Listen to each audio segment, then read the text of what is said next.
విజయవాడ సభ నుంచి ఏపీపీసీసీ అధ్యక్షురాలు షర్మిల గారు మాట్లాడుతున్నారు. ఒకసారి లైవ్ చూద్దాం. ఎంత గొప్పవాడు, ఎక్కడో ఉన్నవాడిని తీసుకొచ్చి ఇంత ఎత్తున నిలిపాడు, ఇంత అవకాశాన్ని ఇచ్చాడు అని దేవునికి ఎంతో గ్రేట్ఫుల్గా ఉన్నాడు. ఉంటూ ఇంకో మాట కూడా అన్నాడు, పాప్స్ నా జీవితము జలయజ్ఞాని కోసమే దేవుడు పుట్టించాడేమో, జలయజ్ఞం నేను చేయగలిగితే నా జీవితం, నా పర్పస్ నేను ఫుల్ఫిల్ చేసిన వాడిని అవుతాను. ఇవన్నీ మిగతాటివన్నీ ఆరోగ్యశ్రీ అయినా, ఫీజు రీయింబర్స్మెంట్ అయినా, ఇందిరమ్మ ఇల్లు అయినా, 108 ఇవన్నీ బోనస్. కానీ జలయజ్ఞం మాత్రం నా హృదయానికి చాలా దగ్గర అన్నాడు. ఆ విషయం నాకే కాదు, క్యాప్టెన్ మామ కూడా, కేవీపీ రామచంద్రరావు గారికి కూడా బాగా తెలిసిన విషయం.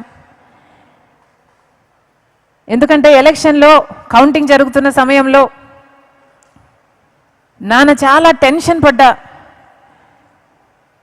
అంశం ఏది అంటే, ఎందుకు అంటే ఒకవేళ మనం మళ్ళీ అధికారంలోకి రాకలేకపోతే జలయజ్ఞం ఏమవుతుంది, అన్ని ప్రాజెక్టులు ఆగిపోతాయి, ఈ ప్రాజెక్టులలో పెట్టిన డబ్బంతా వృధా అయిపోతుంది, వచ్చే నాయకులు పట్టించుకోరు, జలయజ్ఞం పూర్తి కాదు, 1 కోటి ఎకరాలకు నీళ్ళు ఇవ్వలేమని చాలా టెన్షన్ పడ్డాడు. అంత టెన్షన్ బహుశా తన జీవితంలో ఎప్పుడు దేనికి పడుండడు.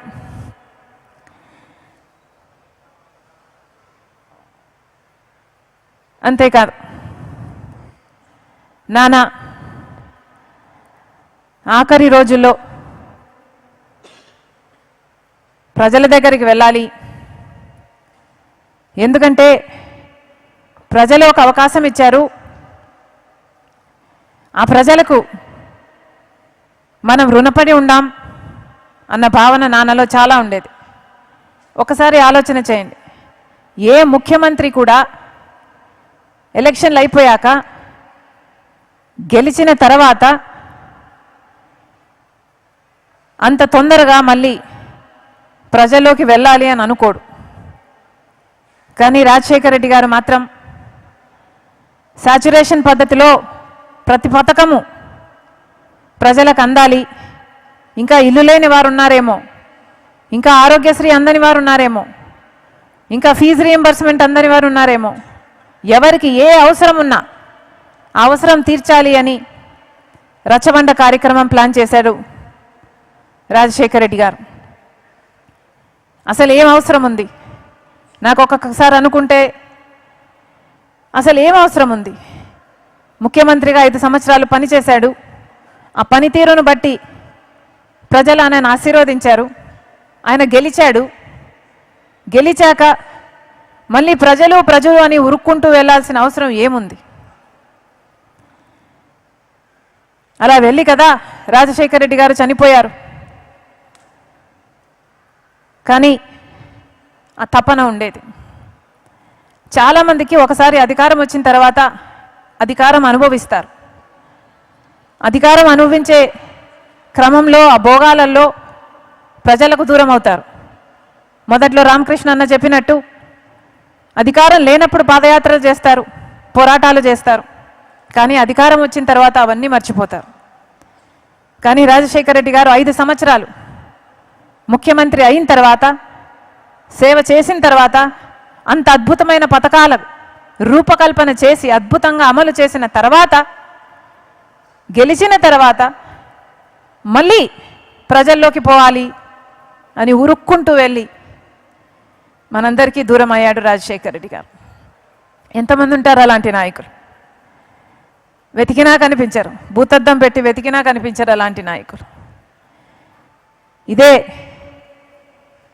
రాజశేఖర రెడ్డి గారితో, నాన్నతో నేను ఒకప్పుడు అన్న మాట, పా నువ్వు అనుకున్నంత మెజారిటీ రాలేదు కదా రెండోసారి గెలిచినప్పుడు, కారణం ఏమిటి? నువ్వు నీ ప్రజలను ఎంతగానో ప్రేమించావు, నిత్యం తప్పించావు, ఎన్నో పథకాలకు రూపకల్పన చేసావు. ఆ పథకాల గురించి మళ్ళీ ఇంటికి వచ్చి ప్రతిరోజు ఇది ఇది ఇది ఇది అని, ఇది ఇలా చేస్తున్నాం, ఇది ఇలా చేస్తున్నాం, ఈ పథకం ఇంతమందికి అందుతుంది, ఇంతమందికి లబ్ధి చేరుతుంది అని ఈ 5 సంవత్సరాలు అంత ఎగ్జైట్మెంట్తో ఇన్ని పథకాలు చేశావు, ఇంత ప్రేమించావు. కానీ ఏమైంది? నువ్వు ప్రేమించినంతగా నీ ప్రజలు నిన్ను మళ్ళీ ప్రేమించినట్టు లేరు కదా అని అన్నాను. మెజారిటీ తక్కువ వచ్చింది కాబట్టి దానికి ఆయన ఏమీ అనలేదు, నవ్వాడు, చిరునవ్వు, పర్వాలేదులే పాప్స్ అన్నాడు. కానీ ఆ రోజు అర్థం కాలేదు నాకు ప్రజలు ఆయనను ఎంత ప్రేమించారు అని. ఏ రోజు అర్థమైందంటే నాన్న చనిపోయిన తర్వాత రాజశేఖర రెడ్డి గారు చనిపోయారు అని వార్త విని ఆ నిజం భరించలేక, ఆ నిజాన్ని జీర్ణించుకోలేక ఎంతోమంది 700 మందికి పైగా ఆయన వెనకాలే చనిపోయారు. ఆ రోజు అర్థమైంది నాన్న తన ప్రజల్ని ఎంతగా ప్రేమించాడు, ప్రజలు కూడా తనని అంతగా ప్రేమించాడు అని.